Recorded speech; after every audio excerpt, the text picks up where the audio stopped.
The U.S. and Venezuela have had frosty relations for years, even though they continue to do business with each other. Venezuelan exports to the U.S. have slowed recently, going from $43 billion in 2011 to $30 billion last year. Venezuela's economy is already suffering because of the drop in oil prices.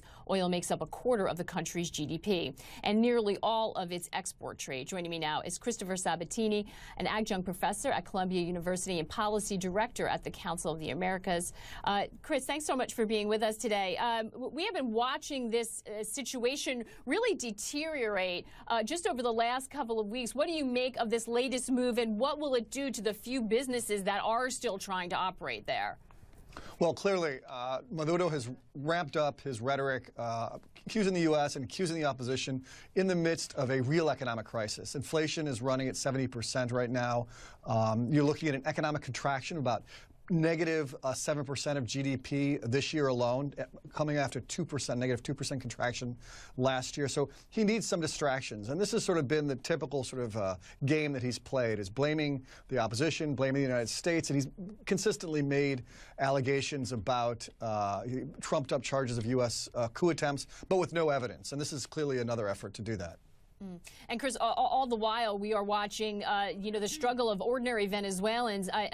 From the footage and from the reports we have from people there, there are long lines at the supermarket. Everyday life is getting more and more difficult. At one point, does this become a threat to the regime? And we could see he's cracking down on the opposition, but you can't continue in that kind of economic downward spiral for very long, or can he? Right now, he controls most of the major media. He basically can spend arbitrarily the way he likes, and he controls the streets. I mean, there have been a series of protests in which one teenager was killed at point-blank range, being shot in the head with a plastic bullet. There have been allegations of other deaths.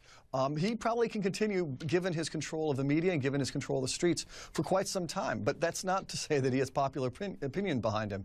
Most opinion polls now have him about 20% popular opinion. But the question is, what will the opposition do? The opposition has been consistently fragmented, has pursued different tactics, and the arrest now of former mayor Leopoldo Lopez, who just finished a year in prison, who's been mentioned by Amnesty International as a political prisoner of conscience, and now just recently the arrest of the mayor of Caracas has really decapitated in some segments this movement and really fragmented it even further.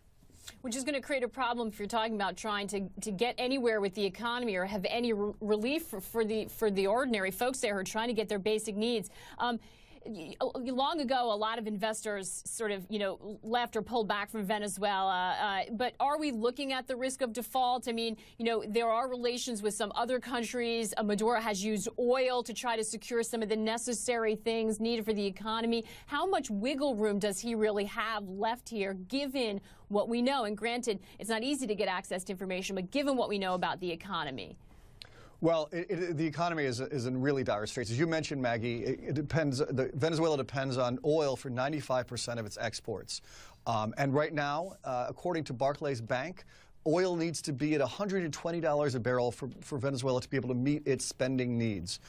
Right now, it's at about $50 a barrel. So clearly, there is a real shortfall coming in terms of Venezuela's income. And at the same time, there's about $16 billion worth of debt payments this year alone, including a $5 billion payment it has to make in October.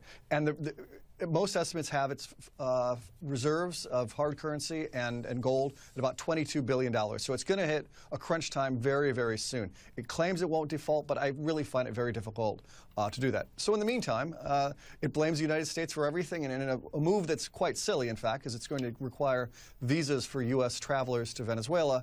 No one was traveling to Venezuela anyway. Right. Chris, Caracas is the murder capital. You mentioned before the opposition being fragmented. The economic problems are so deep now, it would be a challenge for anyone to step in at this point and try to make some progress and get some supplies and get some basics back on the shelf, wouldn't it? That's a very good point, Maggie. I mean, I honestly don't know why anyone would want to be president of Venezuela right now. And I don't think the region collectively has really done much to prepare for the eventual, almost inevitable crisis and conflict that's going to emerge in Venezuela. There's no short-term solutions. The country's deeply polarized, and it's basically experiencing a real fiscal shortfall and economic collapse. It will be difficult no matter who's in power.